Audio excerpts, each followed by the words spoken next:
Oh, we're rolling? Okay, cool. Well, you requested, and to be honest, it was already in the works before everybody was saying this, but Michael, did you know that you are the most requested person to be interviewed on Friendlyjordies? I didn't know that, Jordan. Very strange. I don't think so. I do shill you a lot, you know? Like, it makes a lot of sense that they just be like, do Michael West, it's the one person I know. But here he is. That's what he looks like, all right? To anybody who was wondering.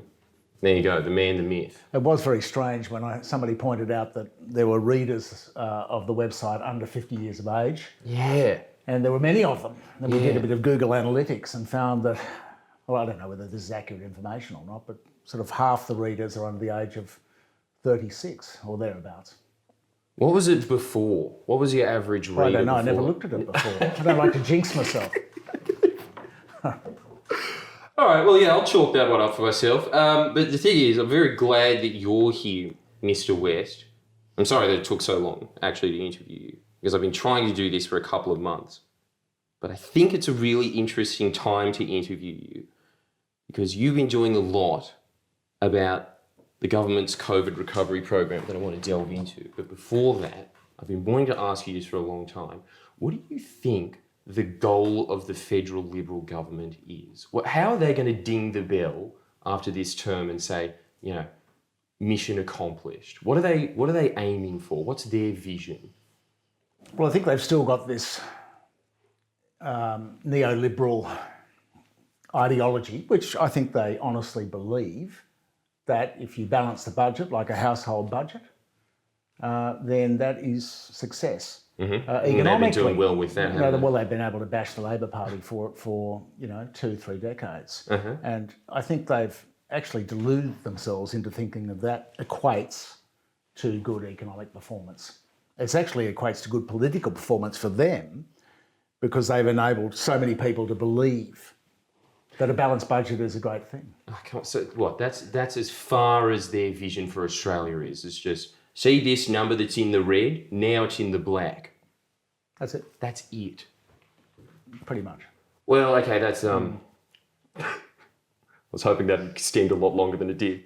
But I guess now we've got that on record. It's like way more stark that is just all they care about. Well, they're particularly challenged at the moment because there's this crew, the MMT crew, modern monetary theory, that says when the economy's got a lot of slack in it, like at the moment, 1 in 5 people are either out of a job or underemployed. 1 in 5 Australians. So there's stress, financial stress in 1 out of 5 people's households. It doesn't really matter though, does it? Well, it's the printing money thing. So the MMT people, and now Alan Kohler's been saying this too, which is incredible because he's saying it through the News Limited news empire, saying that the Reserve Bank should be buying bonds, so we should be printing money. That's the crude term for it. It's effectively creating new money until you get to the point where there's no slack in the economy and otherwise there's going to be inflation. So that's what the government's actually doing at the moment. The Reserve Bank's bought $50 billion worth of bonds from the banks. And when they do that, they just credit the accounts of the banks and that creates new money. So there's $50 billion in new money. So Matthias Cormann was sort of denying this the other day and making references to Venezuela. But the fact is, the Australian government, or the Reserve Bank, is printing money now. The question is, how much can it print without inflation? When will it admit that it's creating new money? And how much should it create? Does it need to go into $200 billion worth of debt? I mean, how does that work? Is that really the intention of them though? Is it, like how you're saying that it's just going to try and like create an equilibrium in the economy? Do you think that that's actually their intention for printing all of this money? I think they actually believe their creed, their financial creed, that if you run the economy strictly like a household budget, don't go into too much debt, then everyone pull themselves up by their bootstraps and dole bludgers are dole bludgers, this kind of thing. I think they actually believe this. Yeah. But the reality of it is that this money really is just going into massive corporations like BP and, well, I can't even remember the companies that you were talking about, right? You've got that unvirtuous circle where you have, for instance, the big four audit firms, EY, PwC, KPMG and Deloitte. They contribute hundreds of thousands of dollars a year to the Liberal Party and the Labor Party as well, not quite that magnitude. And they get about $700 million a year in government contracts, effectively paper shuffling, offering advice, doing reports, consultancy. Do you They give $1 million, Yeah. they get $700 million back. But is that really why the Liberals are giving them this $700 million, or is it this revolving doors mechanism that you're talking about? I think it's just the culture. It's a bit of everything. But I think, and it's not as simple as that. You give me, the Liberal Party, some money and I will make sure you get a lot of government contracts. Yeah. That's the way things have transpired. That's the way that it works. But to represent it in extremely cynical terms would be, I think, the wrong thing to do. I think this is the way the political culture has developed. And I think that it's been completely contaminated by corporate money. And if you could explain to us more while we're on the subject about the relationship between the current government and consultancy firms, because I can't really get my head around it. Why are they so into giving out all of these different contracts to consultancy firms? Well, there's two things going on. One is, if you're a public servant and you want to cover your ass, you get somebody else to write the report. You get Ernst & Young to sign off on it. And they write you a nice report. You go, there we go. That was good, that, that bit of government policy or that scheme that we proposed. And so they don't, it's a way of offloading your responsibility as a bureaucrat or as a government. That's one thing. But the other thing is there is a move on to outsource bureaucracy. There's a lot of expertise, particularly in IT, the government doesn't have anymore. They've got to put PwC on to do this work, or Accenture, or some other private multinational firm. And so they're effectively outsourcing government. They're going, we like small government, we're going to outsource it all. A lot of it's done through job recruitment agencies these days. And what's the effect of that? What happens if the government isn't doing it? Well, the effect of it is that you are draining the public service of expertise, and you're not going to get that back. And so all of these bureaucrats, do they just go into PwC and do they get jobs there and they just become kind of like a private bureaucracy? Well, there's some revolving doors action there. Often it's the politicians. I mean, Christopher Pyne, just a few days after being Defence Minister, jumps to EY into their defence capability. Gamekeeper to poacher, seamlessly. Right. Seamless, isn't it? Very seamless. 2 days out of a job. Only a few days. Yeah. And in defence, all the generals and straight over to the multinational defence companies. We built a database of all these people, the top generals. Do you think that's the reason that the government just announced that they're ramping up defence expenditure by, what was it, 270 billion? Wasn't there some massive announcement? That was actually, that was old news tarted up as new news to look strong on national security. Oh, okay. So it wasn't new spending. That had been, a lot of that had been declared under Turnbull, and Morrison just packaged it up and said 270 billion on defence. I would say that would have come as a result of some surveying, some, what do they call it, where you get people in a room and they say, we want your opinion on whatever, China, all this China fear that's being concocted at the moment, that allows you to look strong on defence by just grabbing this previously announced stuff, packaging it up into a big dollar figure. And of course it wasn't even questioned in the media because... No, it was celebrated. It was celebrated. All I saw from it, from everything, from obviously Sky News is going to cover that. ABC, I mean, you would be shocked as a Friendlyjordies audience member to see that they're, not that independent. But all of their coverage of it was just about how mighty of a, strongman defence extraordinaire Scott Morrison is. That was the coverage that they were giving that expenditure. Essentially what you're saying is he just went out and just announced previous spending, but just extended it longer so it looked huge. Hey, you know what though? It fooled me. I was actually just sitting there being like, wow, that's a lot of money. So yeah, well, it is an incredible amount of money. If you just look at the numbers we've charted over the past 10 years, from about 2013, the amount spent on defence has just gone through the roof. It's enormous amounts of taxpayer money. Of course, there's never any scrutiny of it because, the Labor Party doesn't want to make a fuss either, because if they start complaining about defence spending, they're going to be accused being weak on defence, of being chicken hawks. And so, do you think that this ramping up of expenditure in the military as a result of what you're talking about with bureaucracy kind of just being pushed out to private companies, do you think that that's like a direct result of that? Or do you think that this is also just pressure from the US saying you need to ramp up defence spending? Well, in defence, it's even worse. I mean, you've got that fusing of the corporate state with the political state in many ways, through donations and through outsourcing government. In defence, it's worse. In defence, there are all these sort of associations and think tanks around.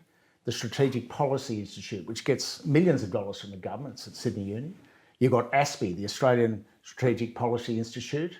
You've got the AI Group, which is masquerades as a industry association for small business, when a lot of its funders are multinational defence contractors. They're on the ABC the whole time, pontificating about how, politicians and everybody else should be conducting themselves and what's good for Australia, but they never declare. Same with ASPI, AI Group, others. Well, there's defence contractors in the Business Council of Australia as well. No, they never declare. We're getting our money from US, French multinational companies. And this is the problem. You always follow the money and you find out, well, who's funding this stuff? And why are they never critical about the government? They're never critical about the government because they also get tens of millions of dollars a year in government contracts. Do you think that there's less scrutiny on all of this because of COVID? Or do you think absolutely. They're using COVID as an emergency situation, which it is, in order to push through a whole lot of stuff. What stuff are they pushing through? Well, they're pulling environmental regulations down as quickly as they can. What's that got to do with COVID? Well, the rationale is that you boot up economic activity by dismantling any obstacles to that, such as green tape, red tape, green tape, making it easier to start mines, making it easier to, the Santos fracking thing at the moment. There's a lot of pressure from both sides, in fact, over this Santos Narrabri coal seam gas development. That's a classic. They're trying to push that through. Covert has, I think, my great fear is that large corporations, many of whom are too big to fail, the banks are too big to fail, for instance, we underpin them as taxpayers, are going to come out of this crisis more powerful than ever. Automation and just the sheer economic impact of the crisis on depressing the economy will mean less jobs. So ultimately that is going to increase inequality. Now, inequality's been rising, bumps along. Sometimes asset inequality goes down a bit, but over a 70-year period, Australia and many other countries have become less equal. The rich have got richer, the poor are poorer. This COVID situation, potentially, unless it's managed and the governance is good, inequality is going to get worse, which will create social unrest. And I think that neoliberalism, their whole creed or ideology behind how to govern countries at the moment, Australia in particular, that has run its course. But there's no other alternative which has stood in the breach at this point. See, when we're going back to gas, because, look, the defence contractor shenanigans that you guys have just really enlightened me about. I didn't understand that there's kind of a military-industrial complex in Australia. It just doesn't even cross. The gas. Gas seems to be the big one. It seems to be a big push from the Liberal government ever since COVID struck, it seems, to move out of coal and into gas. Yeah, Is that what's happening? It's being positioned as the transition fuel. Yeah. Now, just at the very basics of this gas and coal situation, most people think gas is cleaner than coal. Right? Well, it is a little bit cleaner than coal, Yeah, they but got you there. not much. Still, they were very smart calling it liquid natural gas. Yeah. They should have called it natural coal as well. Could have worked. Clean coal. Clean coal. It's Well, fine they with do. it. Well, Yeah. yes. Fortunately, clean coal doesn't have a very good name, but they tried. But no, it's a real problem for Australia. Gas emissions are going to be higher. This is Higher? The emissions from gas will take over coal. Oh, right. Yeah. So it's a serious situation. The depressed economic activity has meant there's less emissions, there's less carbon in the atmosphere. You can see the stars thanks to Covert. But That's cool. But there's a huge push behind gas. They know it's their last hurrah. They know renewables are encroaching. These are huge multinational corporations. There's an oligopoly in gas in Australia. You've got 4 main producers. You've got Origin, It's always Santos, full. BHP, and ExxonMobil. Yeah. And when it comes to And Shell, 5. Shell's into gas, didn't know that. Shell is in the gas. It bought some big assets in Queensland. It's big time into fracking. And so this is a push because is it just the raw economics of the fact that renewables are obviously the cheapest alternative because you don't need a fuel supply line. They understand that renewables is going to take them over economically, or do you think that the gas companies understand that, okay, we can only push this horse so far before everyone dies? Well, they're positioning themselves now to get as much money and as much control over the energy grid as they can, because they know it's not all over straight away, but it will be, because new renewables are cheaper than building new coal or new gas. Gas is extremely expensive. We pay a lot in Australia, probably almost the world's highest prices for gas here. But the COVID-19 Commission is seriously thinking about building a gas pipeline from WA to the East Coast to get gas over to the East Coast, because they claim there's a gas shortage in the East Coast. Australia's the biggest gas producer in the world now. It's leapfrogged Qatar, but they're claiming that we need to build this gas pipeline, and the gas companies aren't paying for that. That's the taxpayers. So these big multinationals, Shell, etc., ConocoPhillips, all of them, they want the taxpayers to stump up the bill for their transmission costs to get the gas from west to east. Okay. And when it gets exported, do you think it'll be the same deal as the gas on the east coast of Australia? Because they're always saying that, as you were pointing out, there's just not enough gas in Australia for its own domestic supply. But really what was happening was they're just exporting all of the gas because it's more expensive. Like Japan or something like that is willing to pay 3 times the price. Well, it's just a whole lot of fallacies around it. I mean, for instance, they don't grow pineapples in Tasmania. They grow them in Queensland. Yeah, but when common Tasmanians want to eat a pineapple, they don't say we're going to have to import a pineapple, from Queensland. And so it's the same thing with gas. Like WA offshore has a lot of gas. There's a lot of gas. Queensland, different basins off the coast and so on. Bass Strait. Could you walk us through who's on the COVID Recovery Commission? Well, there's a guy, Saudi Aramco. There's one of the huge fossil fuel interests there. Forgotten his name. You've got a number of people that have gas and fossil fuel connections in there. It's loaded. It's stacked with fossil fuel types. Is that all that's on there? No. There's people from different industries. I haven't got their. If you've got their names, we'll have a run. Power. We'll have a run. Sorry. Neville Power. Neville Power. Well, he's Andrew Twiggy Forrest's guy that runs Fortescue. Fortescue's iron ore, but I think Nev Power has. Well, actually, Nev Power has some other interests in fossil fuels. So, there's compromise there, isn't there, or there's potential conflict there. And I just don't think there's enough consideration. Andrew Liveris, he's the guy that's got the Saudi Arabian connections. Yeah, there's gas there. So, this is kind of, I'm just trying to connect this all in my head, but this is interesting. I think that's code word because I remember Scott Morrison recently saying that the next 5 years will determine a generation. I think this is what he's talking about, right? He's kind of just talking about really Australia's kind of at a juncture here where it could just invest heavily into renewables and that would transform the economy in that direction. It seems like the government's intention is to try and convert it into gas as much as possible at the interest of these oligarchs, right? Is that really what is happening here with this COVID recovery Well, commission? I think if you look at Morrison, who's he got in his ear?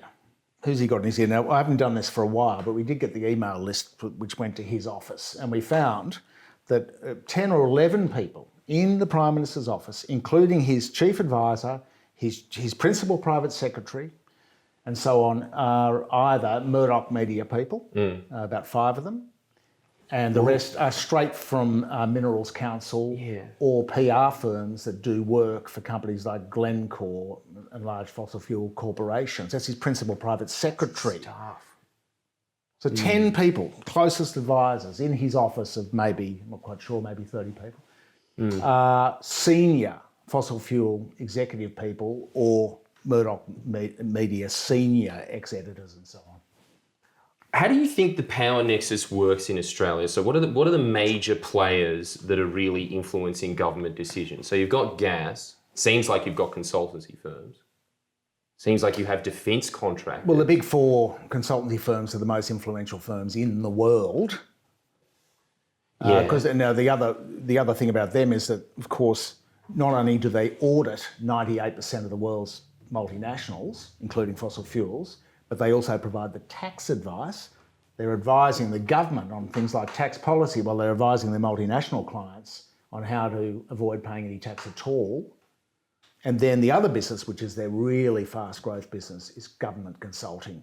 They won't give it a breakdown, how much they make from consulting vis-a-vis tax, vis-a-vis audit. I mean, it's probably audit, you could almost surmise is a lost leader. In other words, they just say, well, that's our foot in the door for all these companies, and we'll give them tax advices too. No Chinese wall there. Well, they're purportedly a Chinese wall. And then government consulting as well. So these firms at a very elite level are everywhere, not only in politicians' ears, but also in the bureaucracy. The ATO, I mean, the head guy at the ATO, who's by and large done an okay job, he's an ex-partner of KPMG. Ex-tax partner of KPMG. So the tentacles are everywhere, and they're global firms as well. And so you have this bizarre situation where you have the orchestrators of global tax avoidance advising governments and bureaucrats on tax policy with an open line into the ATO, also auditing on the other side of the supposed Chinese wall all these companies to sign off on their accounts and say everything's fine there. So you've got, in essence, when you're making $700 million a year from the government from giving advice, you're not going to be critical of the government. You're almost part of the government. Yeah, that's what you're outlining here. Yeah, that's the shadow government of Australia. So you think it's the consultancy firms that are really pushing most of the important policy decisions? I think your party treasurers are going to be going to the big funders and they're going, can we get, thanks very much for that 200K you gave us last year, can we have another 200K this year? And so on. So you've got, they're the ones that are going, and the people within the parties, like Stuart Robert, for instance, the man with the humongous internet bills. Stuart Robert has been embroiled in so many scandals, but he's a star with the Liberal Party, not only because he's close to Scott Morrison, but also because he's a great fundraiser. This is about raising money to stay in power often. It's not quite as nakedly, Machiavellian as that, but that's such a big part of the game. You're a star if you raise a lot of money for your party. And what's the deal with dark money coming into the coffers of parties? Well, you're talking about this a lot, right? Well, you're not. You see, it's not disclosed. Because the financial statements of the Liberal Party and Labor Party, they don't have to disclose them.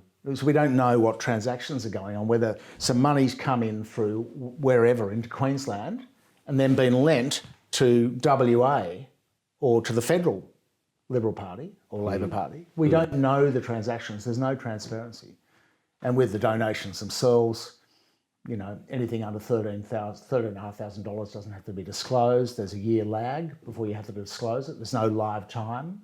So you can bury a lot of stuff. You bury a lot of the financial flows. And then most people that watch it tend to think that donations are only 20 or 30% of the picture.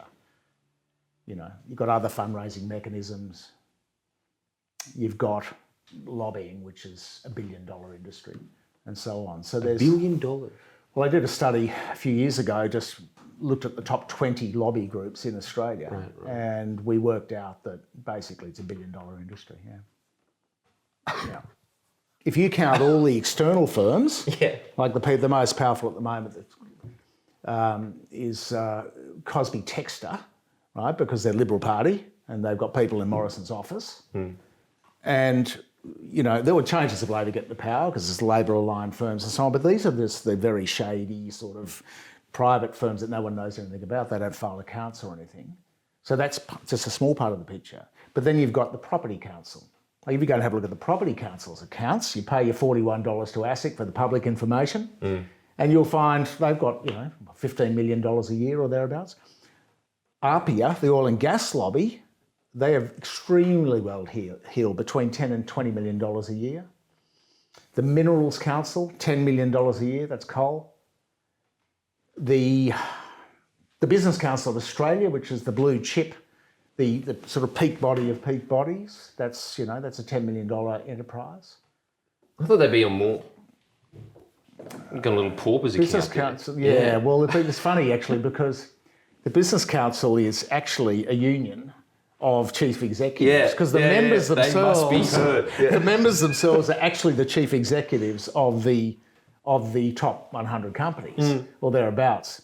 So it's the only union where the members don't pay their own fees. The shareholders do. Right. And they get results. That's the real CFMEU of this country, isn't it? Yeah. And so do you think then that donations really aren't the whole picture? Because I always see this outlined on the net that, this party got this much in donations. This seems to be a really small part of the influencing pie. I don't know, I'm searching for some metaphor here, but it seems like donations actually aren't the most important thing in influencing policy. Just a part of it. Just a teeny part. It's the human relations which are more influential, isn't it? Yeah. Like if your, wife, husband, girlfriend or boyfriend is a gas lobbyist for, say, Santos, then, pillow talk is going to be probably much more compelling than a few dollars for your party, So there are these kind of relationships everywhere. Yeah. It's like journalists and PR people. They're sort of intertwined. And then you've got the problem with the media. The mainstream media is shrinking. Its advertising revenues are falling. It's more dependent on fewer, larger advertisers, big banks, multinationals. That's where they get most of their funding now. That's where they get, their advertising dollars. So the government changed the laws to allow Fairfax to be taken, which is the Age and the Sydney Morning Herald, to be taken over by Nine Entertainment, because both are struggling. Free-to-air TV's got serious problems with advertising money.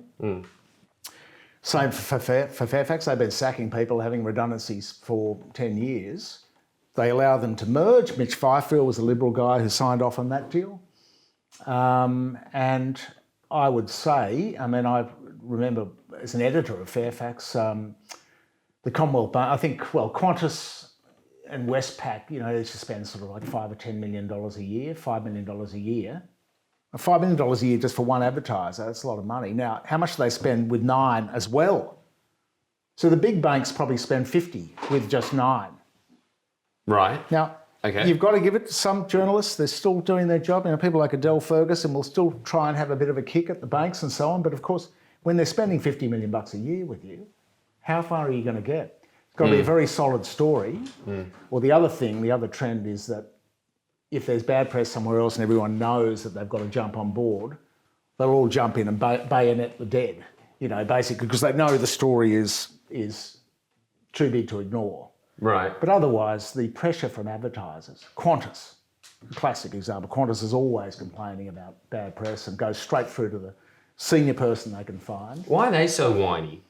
It They're seems very, like banks very seem whiny. to be... They don't pay any tax, and they pay their executives incredible amount of money, and they're very whiny. Well, they occupy an absolute key position in Australian society, and they are a huge employer, gigantic employer, and it is, to give them their credit, it is a very difficult business to run. It's key to the Australian economy, so they're obviously going to be treated like, better than, the rest. better than the rest, but they are very sensitive to bad press. Right. Very sensitive. I do remember you talking about that, actually. That's the key little bitches, if you will. But if you will. No, so you're not getting the criticism of the corporations which is needed out there by the mainstream media. No. Because their revenue base is shrinking. They rely on advertising dollars to pay their own staff. The sort of people running these places aren't as robust as they used to be a few years ago. They're more sort of cost-cutting types. And there's only really 3 outlets that you need to control as well. If you're merging all of these papers together, then really, when you're at the press gallery, you just have to worry about what the ABC journalists are going to say, what the Fairfax journalists are going to say, and what the Murdoch press is going to say. That's pretty much it. Yeah. That's it. And the independence, Jordan. Are you even allowed there? Can you get into the Canberra press gallery? I haven't tried, but I mean, the point is that it is a bubble. Yeah. And there are some very good journalists there. Let's not, they're very good, but the problem is they are compromised. There's a story in the Herald recently where they actually admitted in quite glowing terms that Morrison had set up a little group of journalists who he briefed. And if you're part of this little group, the usual people, the Murdoch press, the 9 Fairfax press, I'm guessing the ABC, probably I think 7 was the number of journalists who are part of this little club. And if you're not, this morning. So hang on, so there's just 7 people that are basically controlling the information that everybody hears day in, day out. They're kind of the gatekeepers, and they're the ones. There's annoying gadflies like ourselves around trying to have a fair crack around the outside. But generally, what happens is this, and you saw it this morning. Everyone knew that today was the day when Josh Frydenberg was going to come out with JobKeeper and JobSeeker announcements. This was the big news, especially as we have 4 million Australians dependent on this, and potentially 500,000 people that will fall back into poverty if they cut JobSeeker back. I mean, these decisions have huge ramifications for Australia and also for the economy and how it spins around, basically. The JobKeeper was leaked. There was one leak over the weekend to Simon Benson at The Australian, and then it all happened yesterday. And so if you woke up this morning and looked at all the major media outlets, there was no announcement from Treasury, the ATO or anything, but it was all in the papers. It was in the Fairfax papers, it was in the ABC, it was in all the News Limited outlets. They're 60 or 70% of newspapers. So they had the story. Right? They didn't have all the detail, but they were given the story. They were spoon-fed the story. They were part of this little club that gets the leaks. And this wasn't just a one-off. This happens every week, almost every day. There are these briefings. Now, if they wanted to put their hand on heart and go, no, we're really going to try and do some independent journalism here, we'll go it alone, they missed the story. Their bosses come to them, ring the Canberra Bureau, why did we miss this story about JobKeeper? Our arch enemies had it over at Holt Street. Why do we miss this story? So, in a sense, they're captured.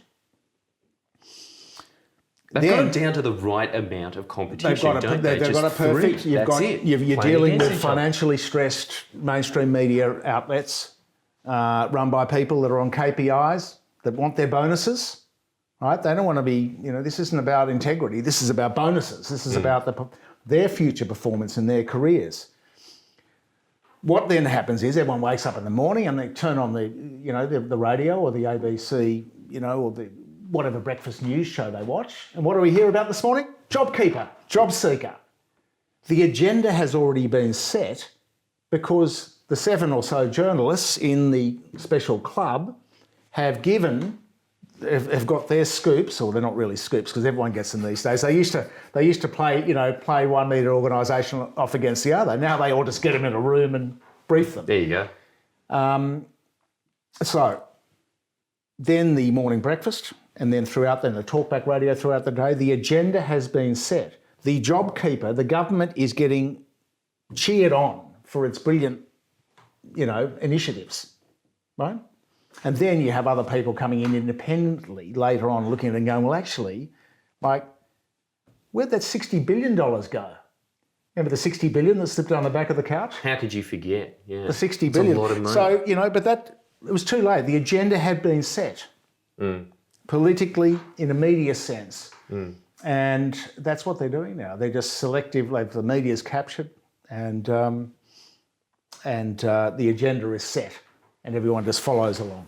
I'll go back to JobKeeper and JobSeeker in a second, but just because you mentioned it, what do you think talkback radio's role is? Would you be able to outline that? How does it work in setting the agenda? Is it just kind of just an amplifier? Is it just a giant megaphone? I think so. I mean, people tend to, it's just another platform, isn't it? It's a more strident platform, but people they like their Alan Jones. They listen to Alan Jones every day and they're going to be, seeing Alan Jones's view of the world before too long. Okay. All right. Yeah. Okay. So it's just a trusted voice that they listen to. It's just somebody reading the paper just going like, did you hear about this? This is outrageous. So they don't even actually set anything. Really, they do sometimes. I mean, you'll get Ben Fordham or somebody who'll get a scoop on. He'll get Gladys Berejiklian on. Who'll say something about the bushfires or something, and that will generate a news cycle in itself, which other media organisations may then follow. Let's say Ray Hadley says something rude to some politician or something like that. You'll get the news.com.au journalists following it. They'll put the clip on their website. So this is what we call secondary news when we look at some news event and then we cover it from another media organisation. So they do break some news. I mean, these guys, if you've got a big audience like Hadley or Fordham, what you say or your interviews do often become news themselves because you've already influenced the opinions of 100,000 Australians. So that is news. Yeah, that just recently happened to us. We saw exactly that. Ben Fordham's opinions were the news that night.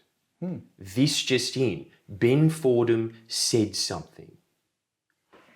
Anyway, it's just amazing. Yeah. The idea that I had before then was just that there was just these 7 gatekeepers that kind of just say, this is your news for the day. But actually, it kind of just works as just this little self-contained bubble. And when they're always complaining that there's bubbles on the net of thought that they don't like, it's basically what they're saying is, you're not listening to our bubble anymore. That's right. They can't control it, so they bag Twitter. You see it in the Murdoch press all the time, always bagging Twitter. But the ad absurdum result here, where it's going is the American model. America's always a few years ahead, where they elect a reality TV star who's a fraud as the president of the United States. And now we've got a rapper who's,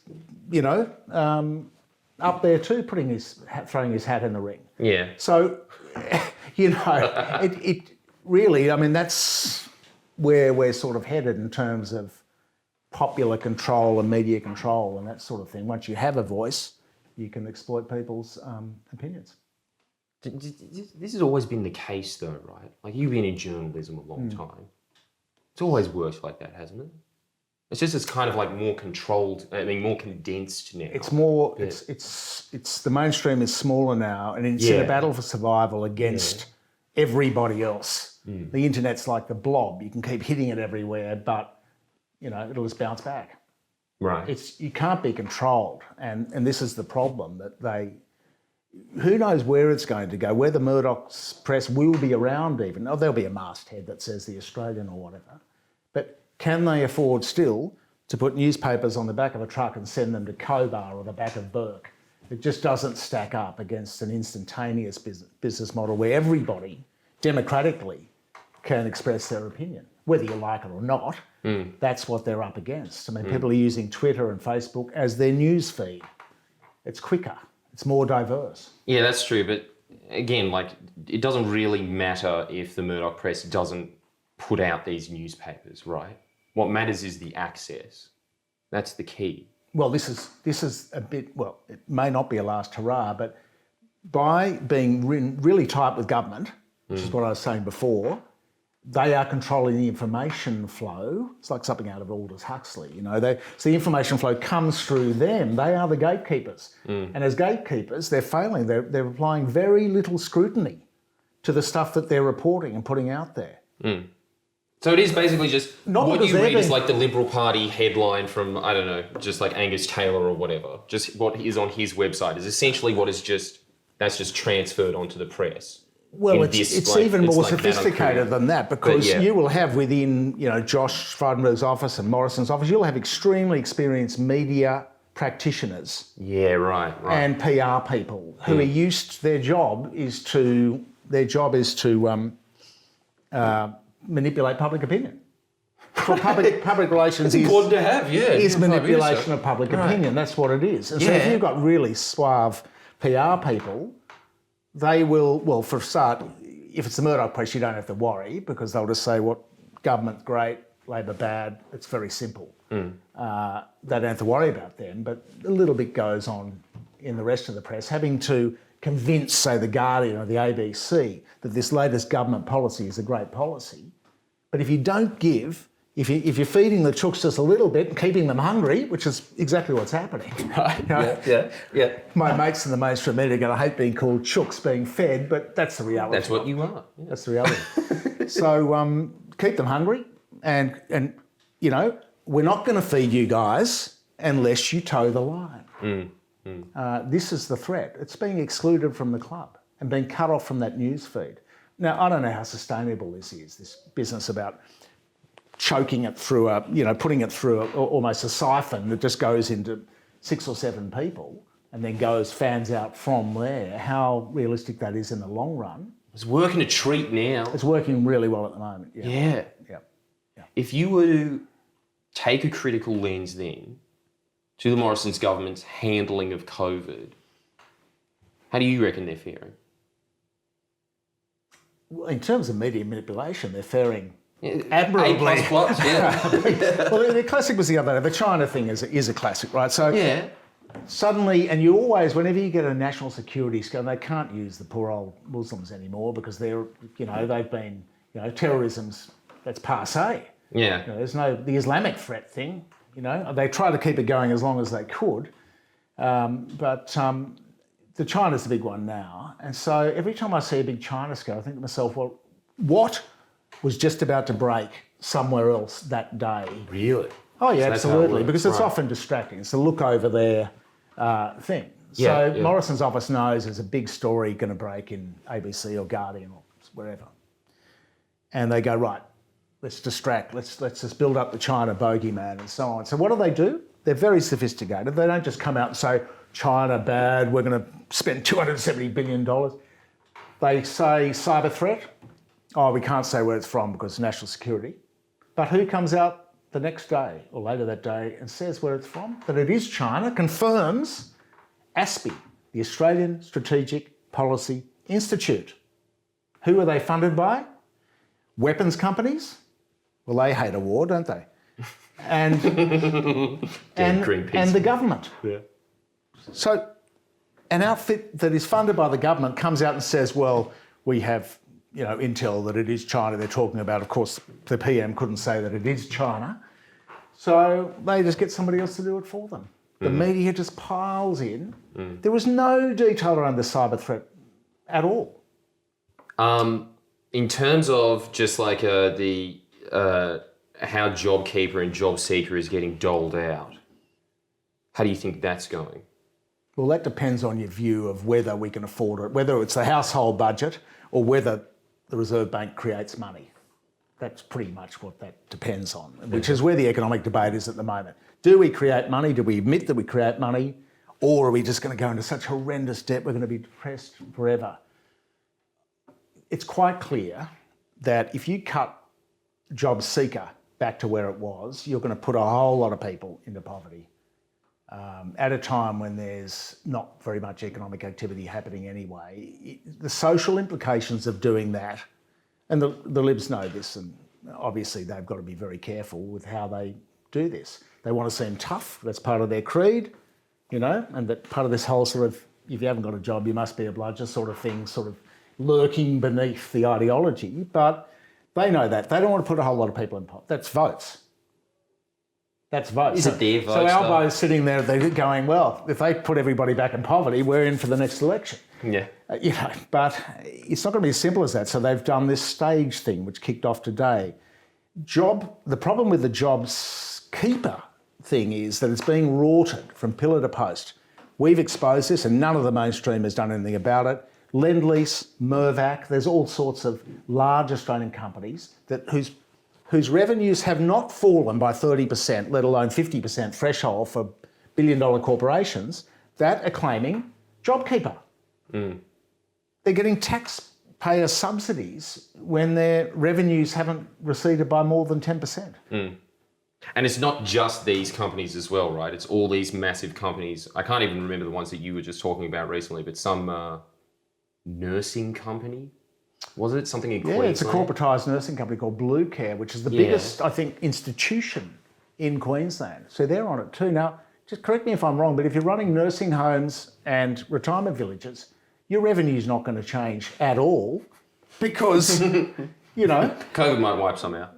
Well, that'll get your cost base down though, won't it? Yeah, true, fair enough. So your revenue's not going to, it's going to change at all because everyone's paid for their nursing home, but they're paying for it, it's coming out of their super or whatever, and it's all government money in nursing homes. Retirement villages retirement villages aren't being hurt that badly by COVID-19. How do they claim it, on what basis? It's a drafting problem with the legislation.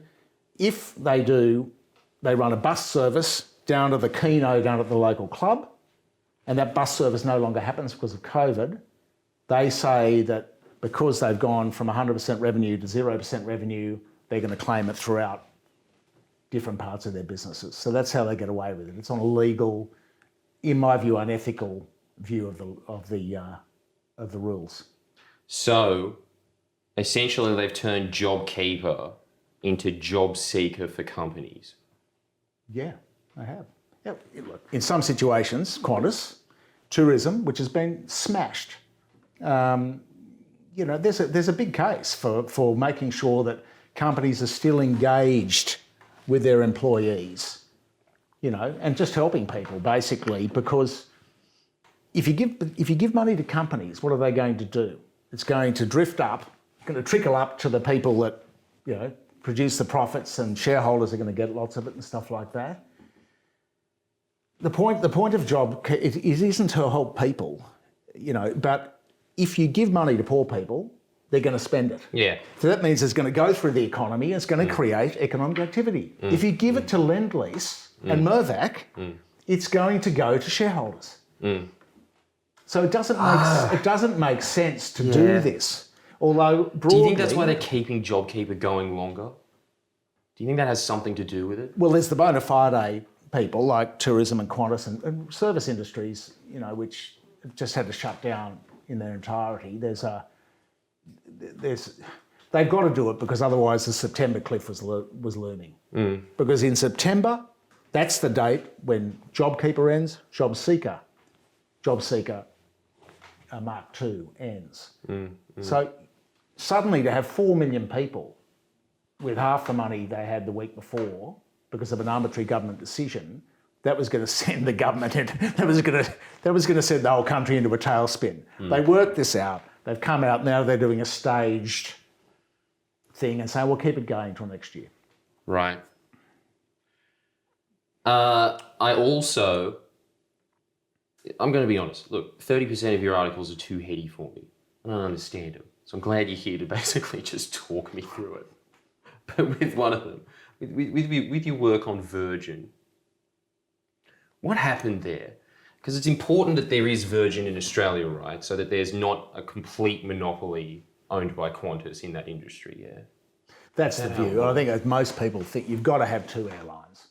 Because otherwise Qantas, the last time that this almost happened was just literally, I think it was the day after September 11. It was September 12, 2001, when Ansett hit the wall. We'd gone from a two airline to one airline. That went into liquidation. And Virgin is not out of the woods on liquidation yet. There is no deal accepted and done by the stakeholders yet. You can still, if the banks, and they hold the key to this, if they don't like this deal, they will just appoint a receiver and then it'll go into liquidation. You need two airlines to keep Qantas honest.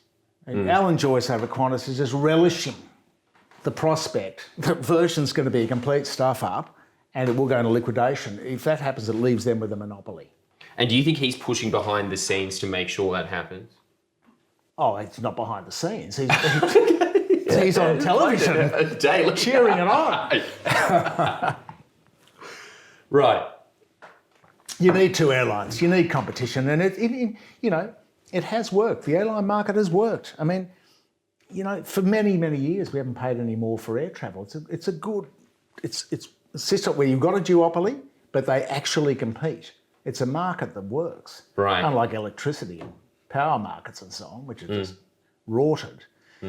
So it works. You need the two airlines there. Virgin's not out of the woods yet. Unfortunately, a lot of people are going to lose their jobs because there's no visibility on when full flying is going to be happening again. It's potentially tragic for all the Virgin broader community, which is about 10,000 people, that are attached in some way financially to this airline. And, the guys running it, these guys, let's not sugarcoat this. Bain and the other mob that were rival bidders, these guys are financial players. They're not there because they love aviation. They're not plane spotters. They're there to rip the guts out of it, make as much money as possible in as short a time as possible. Okay. It's pretty savage. The other point that kind of just extends over to it, what do you think's going to happen to the Australian economy after all this COVID business is dealt with? I know that you were saying that it's going to look more unequal, that basically it's just diverting even more money into the oligarch, I guess. Garchy.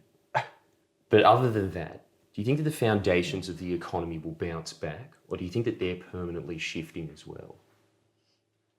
Do you think it'll be harder to get the Australian economy back to what it was before COVID? Well, yes, the V-shaped snapback thing is just not going to happen. That's not going to happen, yeah. No, it's not going to happen. I mean, who can tell? No economists, very few economists ever picked the GFC before that happened, right? They're all with their, 5% growth this year or whatever. They're all in a little sort of gaggle of forecasts and estimates. Very difficult to tell, but the problem is you're going to have more slack in the workforce. I mean, Ken Henry,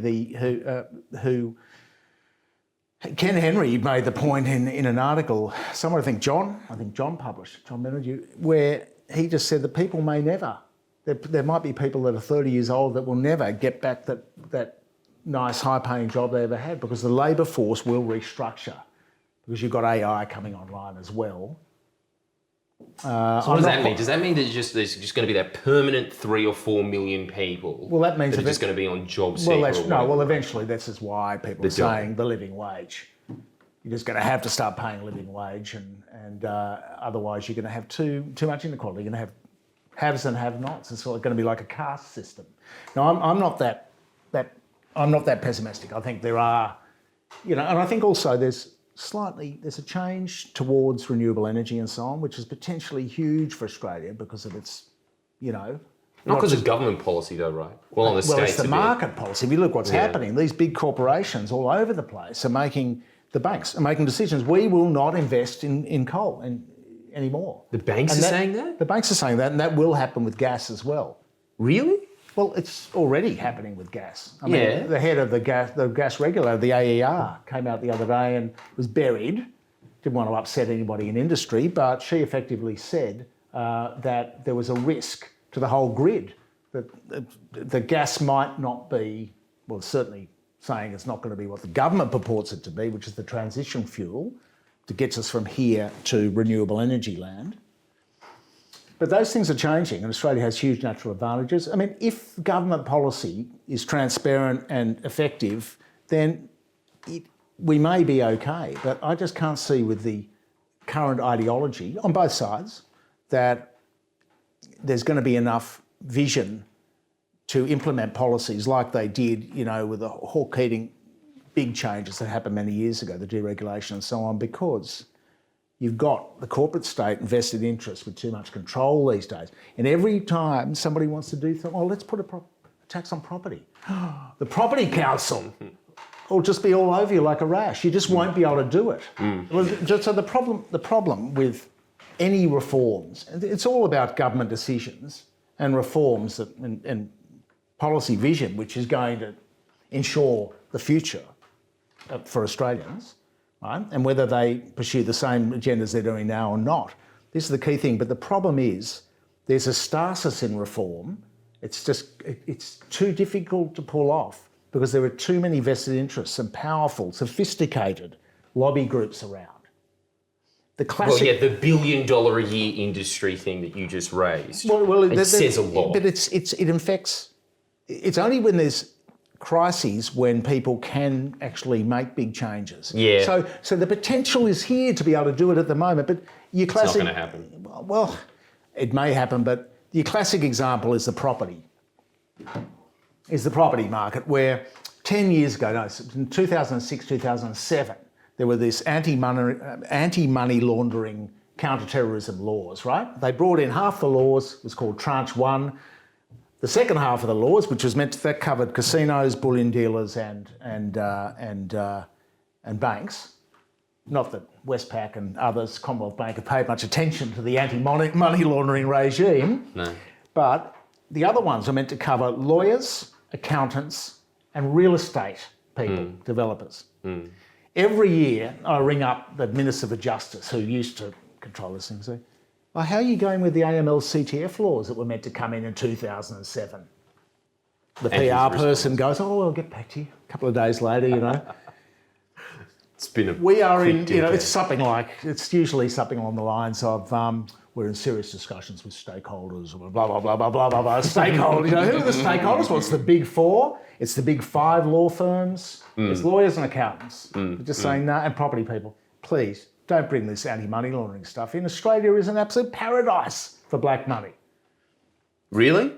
Like in terms of other developed worlds, absolute paradise. In Canada, they had to stem it because they had the Dutch disease going on. In Canada, the property prices in Vancouver went so crazy that there was a revolt about it, and they just said no more black money from China, basically. They changed the laws. Now, here they haven't done that. So they should have done it years ago, but what's happened is prices, it's not just Chinese money and it's not just black money, but this is one thing that could have helped young people find a little bit more affordability in real estate. You know, it could have stopped this ridiculous escalation in prices. So because they haven't brought these laws in, because stakeholders are always getting in the road, coming up with their sophisticated papers and lobbying documents saying it would be ill-advised to do it at the moment because the property market is a bit fragile and we could send the whole country into a spin if property prices came off the boil.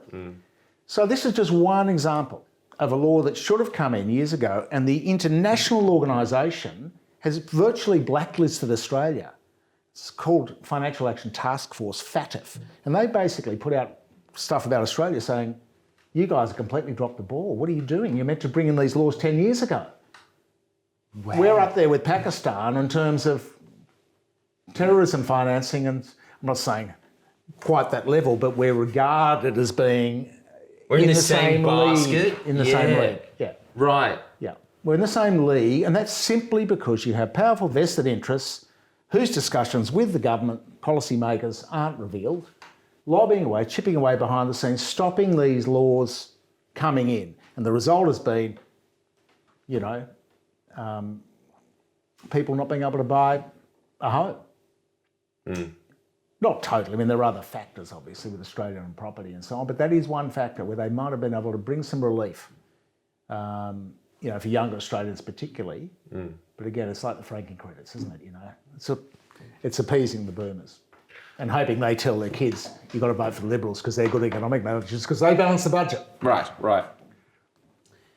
It's getting close though, isn't it? It's only like a few seats every election that they've gotten into government over the last, what is it? Even like everything except Abbott's election. It's always just been like this little tenterhook, nearly minority government. So you might actually be right, because I was always very sceptical of you saying that the economic conditions would get so bad that people would start paying attention. I just thought it didn't matter how bad they got. If you just have control of the media, you can just make any story you like, and that's what people believe in, and they just get re-elected. But can't you see that in your own media presence? Can't you see that is actually happening now, isn't it? What? That it is getting so bad. Haven't you harnessed 400,000 people that are saying, well, actually, no, this isn't great. I got that from Goon reviews. I didn't get that because of news. That didn't happen. I think it's just, people just get fed whatever they say. But you're right. Like, it's just, it's a couple of people that we're talking about, really. Just a few seats that need to shift. If I was I know that we've only got like 7 minutes or whatever, but if you could just briefly outline, what do you think should have happened with this opportunity that you're sceptical is going to not happen now with COVID? You've really got to, in these crises, you've got to set up a commission of some sort, don't you? You've got to set up a commission. Well, they did that. They've done it. I know. Yeah. It's just it's not a good enough commission. So what are you complaining about? Yeah. It's too stacked with gas people and so. Look, I mean, I think they probably should have set up a bigger commission of more independent type of people to map out a good blueprint for Australia to reform, right? With no money involved in there from fossil fuels trying to corrupt the process. People that are genuinely independent, often with these cases this is why people have royal commissions, because they're judicial reviews. So they're not political, and the judiciary isn't paid for by corporations. So they're independent. So basically just have a non-corporate sponsored meeting. That would have been a good start. To work out what to do, I think, I'm no policy expert, but I think you do need independent and transparent discussion on this sort of stuff. And what they've done here is to set up a mates of the government kind of, bureau. And they really sort of just a members-only accord. It's a bit members-only. It's a bit... Yeah. Okay. And so, as you were saying, in the 80s, if the system was what it was back then, this probably wouldn't have transpired like this. It would have been different. But now there's so much control by this huge lobby nexus that they're able to just dictate these crises to benefit them. Well, I think the ability of politicians to move is the problem. Right. Because they know they're going to upset too many people. So you think that the politicians are aware of what's happening and they're kind of just silenced and a bit too scared to do anything? Or do you think that they're just stupid and they're just going along with it? I think, on renewable energy, for instance, even most of the Liberal Party, you've got your outliers like Canavan and so on that really don't believe, that are real cold true believers, but most of these are fairly pragmatic people who are politicians. So but they believe that renewable energy is cheaper and it's free. Well, not quite entirely free, but it's the way. Pretty close. It's close. It's the way to go. Yeah. And coal isn't the way to go. And just these sort of basic decisions like this, they just don't. There's too much money swilling around though, financing their political parties. So if you really want to get rid of that money, there's only really one thing to do: ban political donations. Right? It's like you were saying before, does that really do... It's not the whole thing, but if it's 30% of it, well, that's a good thing. I suppose, yeah. The point of political donations is to finance the democratic process, right? You don't get political donations, or maybe you do. But don't start this again. All right. But he's joking. No, anyway. But my point is that you've got Twitter, you've got YouTube, you've got Facebook, you've got free media. You don't need newspapers. You don't need to be a giant corporation to get your message out there. You'll get your message out there if it's a good message. Well, so you don't need political donations. Things have changed. Things have moved on from political donations. When they did fund it's all just it's just greedy these days. Do you think it's greedy? Because you kind of have to fight fire with fire, don't you?